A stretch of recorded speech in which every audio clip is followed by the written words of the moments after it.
ఇక గోదావరి డిస్ట్రిక్ట్స్కు చూస్తే 34 స్థానాలు ఉన్నాయి.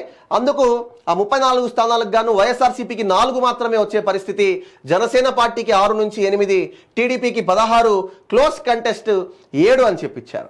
అయితే ఈ రిపోర్ట్ చూస్తే రంపచోడవరం ఎస్టీ కాన్స్టిట్యుయెన్సీలో YSRCP edge, Tuni YSRCP edge, Prathipadu TDP, Pithapuram JSP, Kakinada rural JSP, Peddapuram TDP, Kakinada city TDP edge, Jaggampeta TDP, Anaparthi close contest, Rajanagaram JSP edge, Rajahmundry city TDP edge, Rajahmundry rural TDP, Kovvur TDP edge, Nidadavolu close contest, Gopalapuram SC constituency close contest, Ramachandrapuram close contest, Mummidivaram TDP, Amalapuram SC constituency TDP, Razole SC constituency close contest, Gannavaram SC constituency JSP edge, Kothapeta close contest, కొత్తపేటలో close contest, మండపేటలో TDP, Achanta TDP edge, Bhimavaram JSP, Narsapur JSP, Palakollu TDP, Tadepalligudem JSP edge, Tanuku TDP, అదేవిధంగా Undi TDP, Unguturu JSP edge, Denduluru YSRCP edge, Eluru TDP, Polavaram YSRCP,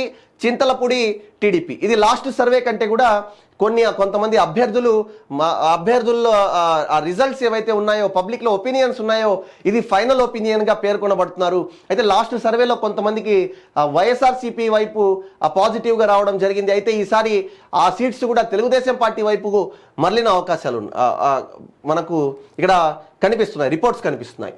rice coastal region report as on date 9/5/2024 55 సీట్లకు గాను వైఎస్ఆర్సీపీకి కేవలం 5, TDP 35, JSP 2, BJP 2, close contest 11.